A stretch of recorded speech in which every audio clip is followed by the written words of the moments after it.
El telón de fondo de la farsa. 20 años. 2 décadas enteras pasaron al lado de un hombre al que creí conocer mejor que a mí misma.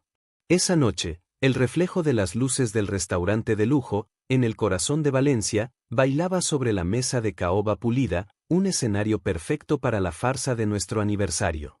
20 años de matrimonio, 20 años de aparentar. Mi esposo, Ricardo, alzaba su copa con una sonrisa forzada. Sus ojos, sin embargo, permanecían fríos y vacíos, como 2 pedazos de cristal. Por fuera, todo era exquisito, manteles inmaculados, platos de alta cocina. A nuestro alrededor, su familia, su madre, Blanca, con esa eterna mueca de desdén, su padre, Héctor, silencioso y distante, y, por supuesto, su hermana, Laura, su única y adorada hermana. Su mirada siempre fue una flecha envenenada, dejando claro durante años que yo, Elisa, no era más que una intrusa, una cualquiera indigna de su linaje. El descubrimiento en la sombra.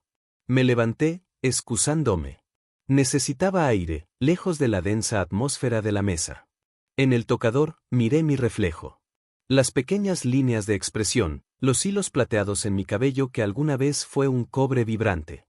A mis 42 años, el tiempo no perdona y el pensamiento me acosaba. ¿Sería ese mi problema? ¿Estaría Ricardo buscando ya una versión más joven? Al regresar, me detuve momentáneamente junto a una columna, invisible en la penumbra. Fue entonces cuando lo vi. Ricardo, creyendo que nadie lo observaba, tomó mi copa de vino, con una rapidez espeluznante, vació el contenido de un diminuto sobre blanco en ella, escondiéndolo luego en su mano. Pánico helado. Mi corazón se detuvo.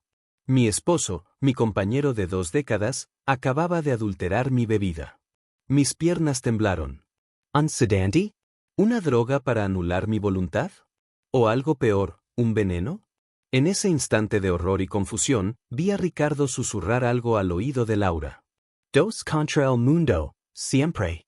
2, ahora, contra mí. La decisión imprevista. Voz en off, con un toque de determinación. La decisión fue una descarga eléctrica, fría y calculada. Volvería a la mesa, fingiría la esposa feliz y luego, discretamente, intercambiaría las copas. Mi copa por la de Laura. Que su adorable familia bebiera su propia medicina. No sería su víctima. Con una sonrisa impuesta y una calma que venía de la pura adrenalina, regresé. Aprendí a actuar bien después de 20 años en esta familia. Ricardo me ayudó a sentarme, su tensión apenas disimulada. Elisa, querida, pareces un poco pálida, no tardó en atacarme Laura, su compasión más ofensiva que su desprecio. Tal vez es hora de que tú y Ricardo regresen a casa. Gracias por tu preocupación, Laura, respondí con una voz neutra, recogiendo mi copa. Pero me siento perfectamente. Deberías probar este vino. Es exquisito. Va de maravilla con tu vestido. Laura, siempre susceptible a los halagos a su estilo, sonrió satisfecha. Solo tenía que esperar el momento justo. El intercambio silencioso. Voz en off, ritmo más rápido y tenso. El camarero llegó con el plato principal, una distracción bendita. Fingí buscar algo en mi cartera. Mientras Laura se enfrascaba en una animada charla con Blanca sobre su último viaje, mis manos actuaron. Con un movimiento fugaz, cambié mi copa por la suya. El pulso me martilleaba en la sien. Ricardo me lanzó una mirada extraña, pero volvió a su conversación. Laura finalizó su relato y alzó la copa equivocada. Un brindis. Por Ricardo y Elisa, proclamó con una sonrisa que no llegaba a sus ojos crueles. 20 años, todo un logro. Y entonces, lo hizo. Vació la copa que estaba destinada para mí, dándole un largo trago. La observamos brindar, una mirada de triunfo en sus ojos. Un segundo de duda me asaltó, ¿y si me equivoqué? La siguiente media hora fue una eternidad. Apenas toqué el vino de Laura. La conversación trivial continuó, el flujo de la noche se restableció. Y entonces, a mitad de una frase sobre los planes de Ricardo, Laura se cayó. Su mano, sosteniendo el cubierto, se congeló. Un espasmo involuntario le cruzó el rostro. Laura, ¿estás bien?, preguntó Ricardo, siendo el primero en notarlo. Intentó responder, pero solo un sonido ahogado escapó de su garganta. Se llevó la mano al pecho, su piel se cubrió de manchas carmesí. El cubierto golpeó ruidosamente el plato. Me siento mal. Logró decir. Sus ojos se pusieron en blanco, y comenzó a deslizarse de la silla. El caos y la huida. Voz en off, tono de shock y urgencia. El caos estalló. Ricardo corrió hacia su hermana. Blanca lanzó un grito histérico. Una ambulancia. Llamen a una ambulancia, ordenó Ricardo, su voz temblaba de pánico. Me quedé allí, paralizada. El terror me golpeó con una certeza brutal. Sí, había algo en esa copa, y ahora era el regalo para Laura. Cuando llegaron los paramédicos, Laura ya estaba inconsciente. Ricardo y Blanca se fueron con ella, pálidos y temblando, sin dirigirme una sola mirada.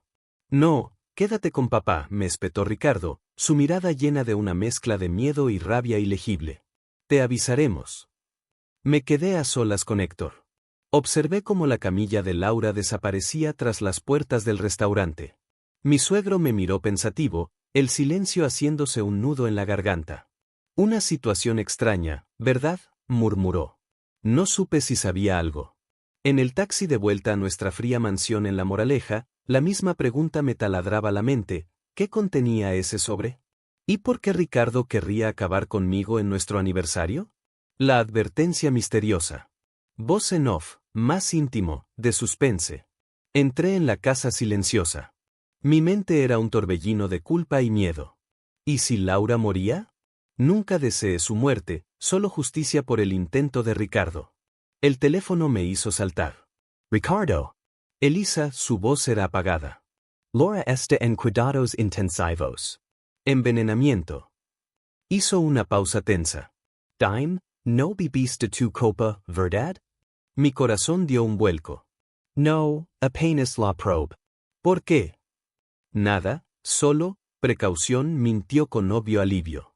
Colgó, y su alivio resonó en la habitación vacía.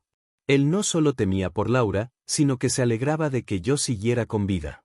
Recordé conversaciones escuchadas meses atrás, frases entre Ricardo y Laura: hay que encontrar una forma que no despierte sospechas. El tiempo se acaba, hermano. El timbre me sobresaltó de nuevo. Tarde. Un oficial de policía. Rodríguez. Hemos recibido un aviso del hospital. Envenenamiento intencional. Mentí. Fingí la ignorancia. Negué haber visto algo. Dije que Laura era una persona encantadora. El oficial se fue, dejando tras de sí un rastro de terror y una investigación en marcha. Subí a nuestra habitación. Me moví con la calma que da el miedo absoluto, llenando una pequeña maleta con lo esencial. Tenía que irme. Justo al salir, el teléfono volvió a sonar. Termisugro. Elisa, ¿estás sola?, preguntó, su voz baja y urgente. Escúchame bien. No te quedes ahí. Sal de la casa. Ahora. ¿Qué? ¿Por qué? ¿Qué está pasando? No puedo hablar por teléfono. Solo confía en mí. Tienes que irte, y ten mucho cuidado. Puede que te estén vigilando. Colgo. El desenlace inesperado. Voz en off, voz más firme, reveladora. Conduje sin rumbo hasta contactar a la única persona en la que podía confiar, mi antigua amiga universitaria, Pilar. Le conté la pesadilla, el sobre, el cambio de copas, el colapso de Laura, la advertencia de Héctor. Pilar, una mujer pragmática, me hizo preguntas clave. ¿Seguro de vida?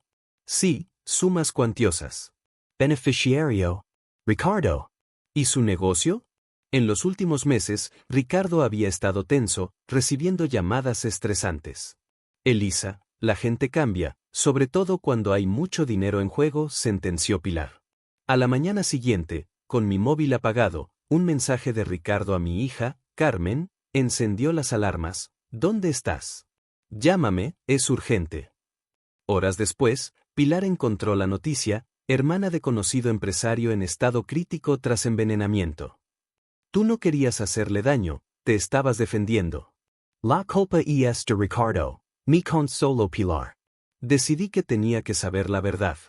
Pilar llamó a su contacto en la policía, Marco, para una investigación extraoficial. Me senté con Pilar, repitiendo la historia. ¿Deudas? ¿Un negocio ilegal? Recordé cómo Ricardo había sacado a Héctor del negocio oficialmente, pero seguían encerrándose a hablar. El móvil de Pilar sonó. Ella salió de la cocina, y yo me quedé congelada. Pilar regresó, su expresión era una máscara de shock y horror. Elisa, Marco me lo ha confirmado. La sustancia. ¿Saben lo que es? ¿Qué es, Pilar? Pregunté, apenas un susurro. Es un potente paralizante. No es veneno mortal. No mata, pero destruye los órganos vitales lentamente. Y lo más aterrador, Elisa. Pilar hizo una pausa. Es una dosis lo suficientemente alta como para que el efecto fuese casi inmediato en ti, dada tu condición médica. Me quedé en silencio, mi mente buscando en la memoria. Mi condición médica. Hace unos años, ¿recuerdas que Ricardo me insistió en que me hiciera una revisión médica completa? Pilar asintió. Encontraron una leve, pero rara, condición cardíaca. Nada grave, pero cualquier estimulante o tóxico fuerte podía ser catastrófico. Ricardo lo sabía, Elisa. Sabía exactamente lo que te haría esa dosis. Lo planeó para que pareciera un fallo cardíaco repentino, accidental, justo en medio de una cena familiar, eliminando toda sospecha de un acto intencional. El horror de la verdad me golpeó más fuerte que cualquier veneno. No era una amante o dinero. Era un crimen perfectamente calculado para parecer una muerte natural, que además le dejaría el seguro de vida y la empresa. Y Laura, su cómplice, había bebido su propia sentencia. ¿Y qué hay de Héctor?, pregunté, la voz ronca. Pilar me tendió un papel. Un sobre de la oficina de correos. Marco me envió esto. Lo encontraron en la oficina de Laura. Es una carta que ella preparó para su padre. Abrí la nota manuscrita de Laura, su letra elegante, pero temblorosa. Padre, si lees esto, es que Ricardo ha ido demasiado lejos. Sé que has intentado detenerlo, que intentaste advertir a Elisa, pero él es un monstruo. Me obligó a ayudarlo con los contactos para conseguir la droga. Me amenazó. No mató a Elisa por el dinero del seguro, ni por la empresa, aunque eso le vendría bien. Lo hizo por el control. Ella iba a dejarlo. Le mostró las pruebas de sus manejos ilegales. Iba a hundirlo. Te juro que intenté parar esto, pero él solo se reía. No dejes que se salga con la suya. El sobre es el de siempre, la clave. Salvala. Voz en off, tranquila, pero con resolución. Ricardo no solo me quería muerta, sino silenciada y desacreditada. Pero en su arrogancia, subestimó el corazón de su hermana y la desesperación de un padre. Su intento de asesinato se había revertido, y su cómplice me había entregado la llave de su destrucción. Héctor no te estaba vigilando, Elisa. Te estaba protegiendo, dijo Pilar, dándose cuenta. Cogí el teléfono y marqué el número de Marco. La verdad, aunque aterradora, me había liberado del miedo. Official Rodríguez, soy Elisa Fair. Necesito hablar con usted sobre la cena de anoche, y mi esposo, Ricardo. Voz en off, tono de urgencia y determinación. Pilar asintió, su rostro pálido pero resuelto. Bien hecho, Elisa. Es hora de detener esta pesadilla.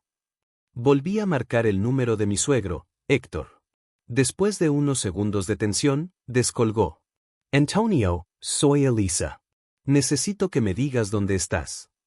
¿Me has llamado Antonio?, dijo él, confundido. Me di cuenta del error. En mi confusión, había usado el nombre de la versión anterior del relato. Me corregí rápidamente. Perdón, Héctor. Estoy muy nerviosa. Escucha, sé lo que planeaba Ricardo.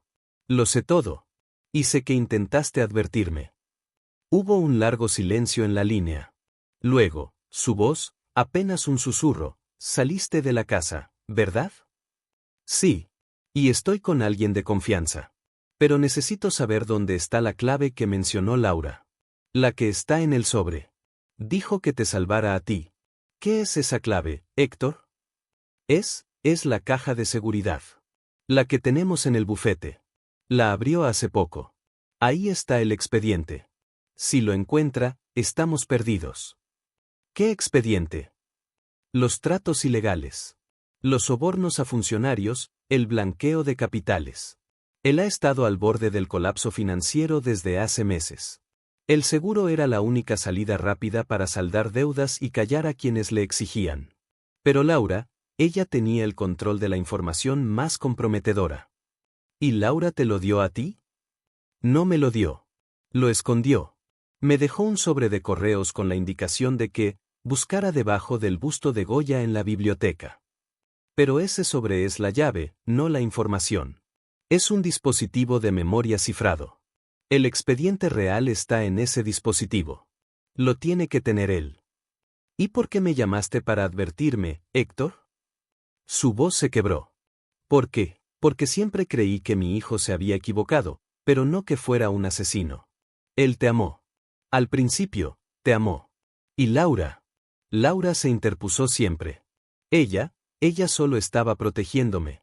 No confíes en nadie, Elisa. ¿Y tú dónde estás? En el hospital. Con Blanca. Ricardo está aquí.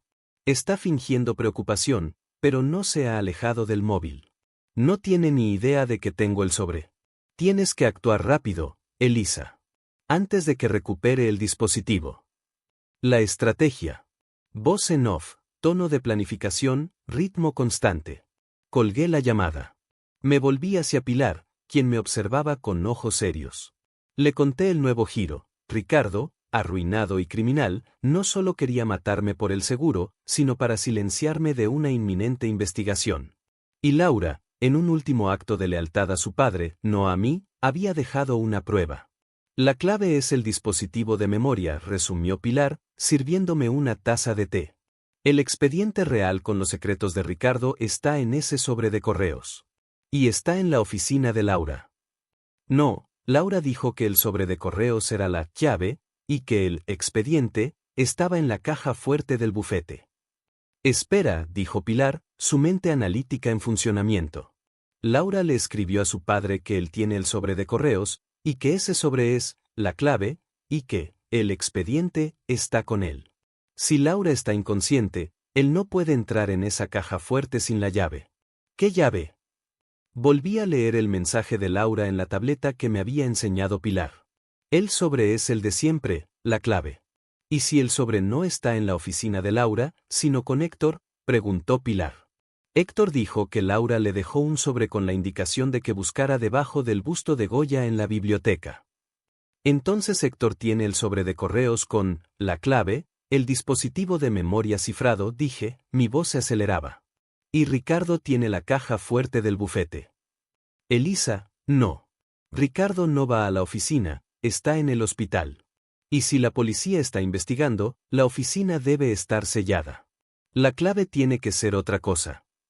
De nuevo, me obligué a repasar los hechos, la lógica del plan de Laura.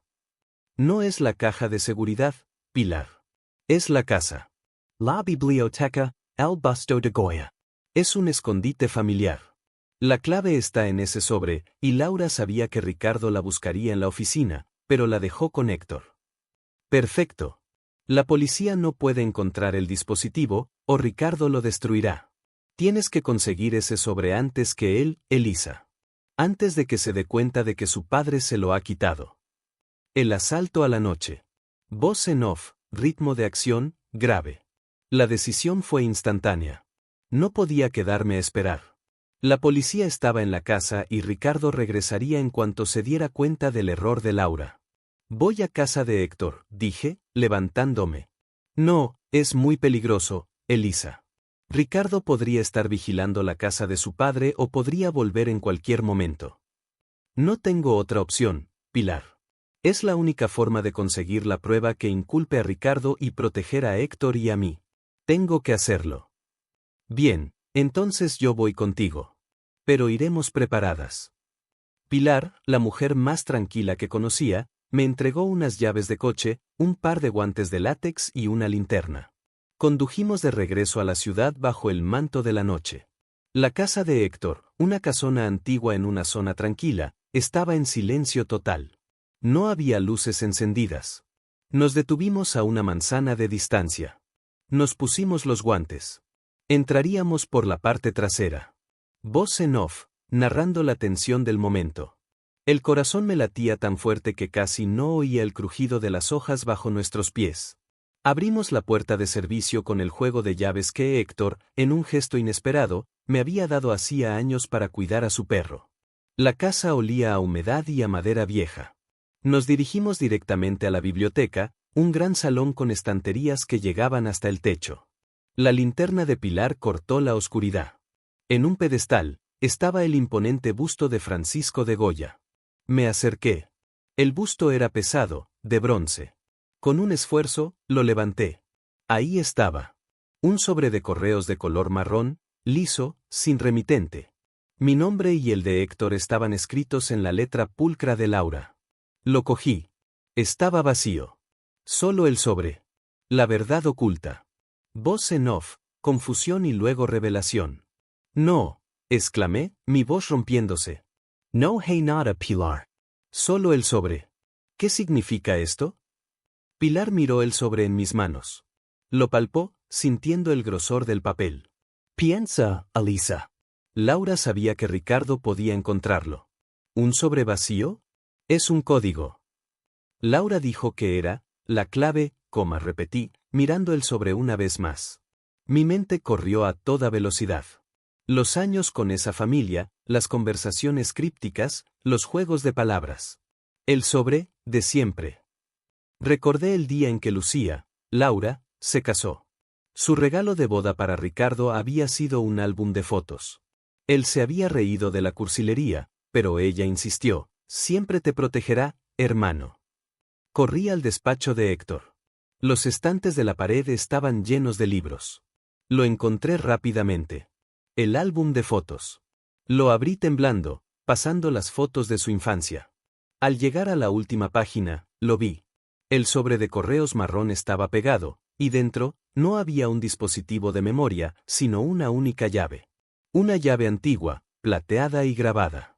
No era de una caja fuerte de banco. Pilar la reconoció al instante. Es la llave del antiguo almacén de la familia, susurró. Donde guardaban los archivos muertos antes de que Ricardo modernizara todo. El expediente no está en la oficina, está ahí. Voz en off, resolución final. El plan de Laura era brillante, el sobre de correos llevó a su padre a un escondite familiar. La llave del almacén contenía el expediente completo de Ricardo. La carta de Laura al pie de la letra. No se fiaba de nadie más que de su padre. Llamo a Marco, dijo Pilar, con los ojos brillando de victoria. No podemos ir a ese almacén. No sabemos qué encontraremos, pero la policía sí. La llamada fue concisa. Marco, el contacto de Pilar, respondió con incredulidad y luego, con la urgencia del deber. En menos de una hora, la policía de Valencia tendría la orden de registrar el almacén. Mi vida, mi matrimonio, todo lo que creí conocer, era una mentira. Pero en medio de esa traición, un acto desesperado de lealtad familiar había salvado mi vida. Ricardo no contaba con la hermana y el padre. No contaba conmigo. Música de fondo, subida épica y luego una nota final de firmeza. Foco próximo paso. ¿Te gustaría que describa el contenido exacto del expediente que la policía encontró en el antiguo almacén, o prefieres enfocarte en el momento en que Ricardo es confrontado por la policía en el hospital? Español: el contenido del archivo y la caída.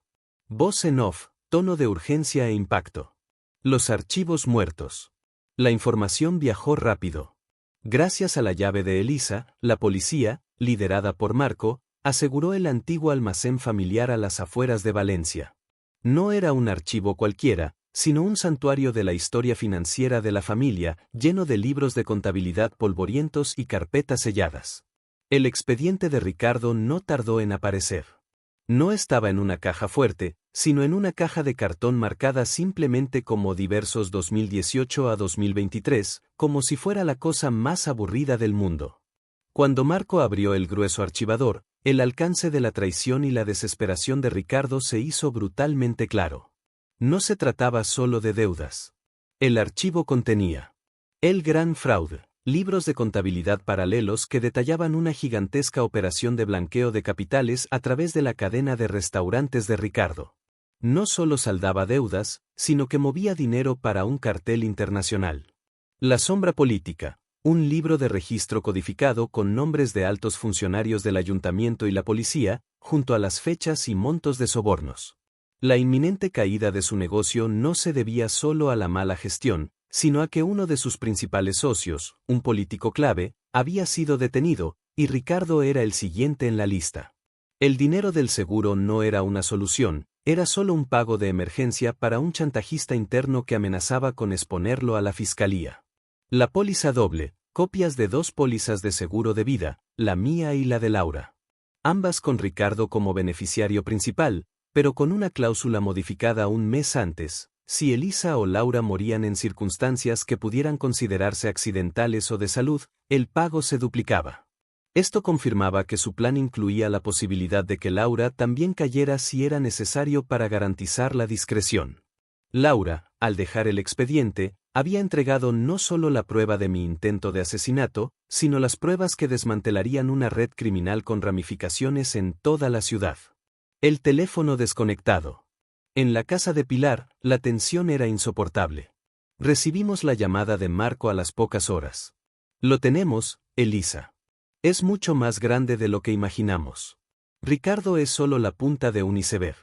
Ya no es solo un caso de intento de asesinato. Colgamos la llamada. Un minuto después, el teléfono de Pilar sonó de nuevo. Era Héctor. Elisa, al sobre. Dime que tienes el sobre. Ricardo lo sabe. Ha vuelto a casa y el sobre de correos que Laura le dejó en su despacho ha desaparecido. Me acaba de llamar, está histérico. Me ha acusado de robarlo. Me dijo que te va a encontrar. La voz de Héctor estaba llena de pánico. Héctor, estoy a salvo. La policía ya lo tiene. No te preocupes. Vete del hospital, por favor. Ricardo ya no es un peligro. No puedo. Estoy esperando a que Laura despierte. Tengo que verlo con mis propios ojos. La confrontación en la sala de espera.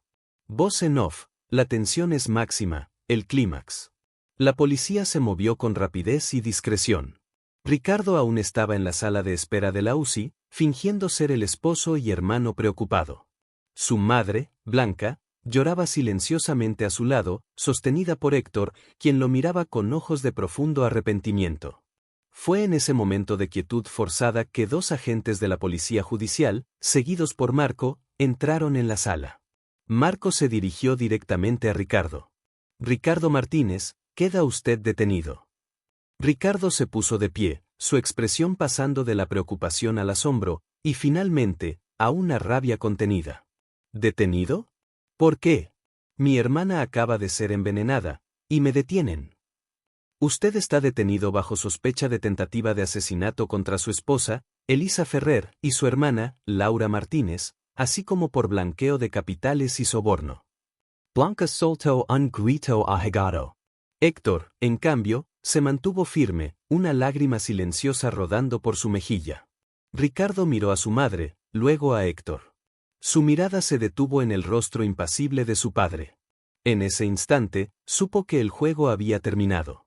No fue Elisa la que lo traicionó, fue la última persona en la que confió. «Papá», siseó, la pregunta llena de traición. Héctor no respondió. Solo le extendió la mano a Marco, en un gesto silencioso de cooperación. Marco ignoró a Ricardo, sacando una copia del documento de la póliza doble. «Sabemos lo que había en su copa, señor Martínez. ¿Y por qué estaba en su copa y no en la de su hermana?» Al ver que no había escapatoria, Ricardo se derrumbó. No por Laura, sino por sí mismo. Mientras los agentes le ponían las esposas, lanzó una última mirada de odio a su padre. El amanecer de un nuevo comienzo. Voz en off, tono de calma, resolución. Ricardo Martínez fue trasladado y fichado. Con el expediente en manos de la Fiscalía, la caída del Imperio Martínez fue solo el principio de una investigación que sacudió los cimientos de la élite valenciana. Laura sobrevivió. El potente paralizante había causado daños graves, pero los médicos consiguieron estabilizarla. Despertó de su inconsciencia semanas después, enfrentándose a un futuro incierto. Su implicación en el plan de Ricardo la llevó a un largo proceso legal, pero su acto final de dejar la evidencia atenuó su sentencia. Héctor cooperó plenamente con las autoridades, entregando información y activos para compensar a las víctimas. Logró conservar su honor, sobre todo, la verdad. Elisa se divorció de Ricardo, iniciando un proceso civil para despojarlo de todos los bienes adquiridos ilícitamente. Se mudó de la fría mansión y se instaló en un pequeño apartamento en el centro de Valencia.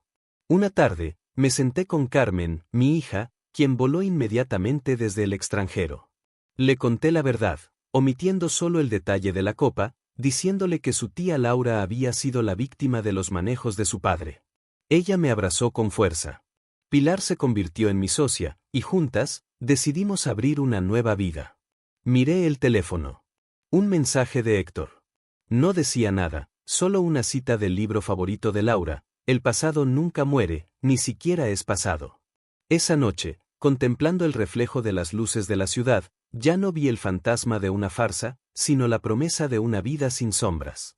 Aprendí que la verdadera supervivencia no estaba en fingir, sino en tener el coraje de cambiar la copa que te ofrecían. La copa de la vida.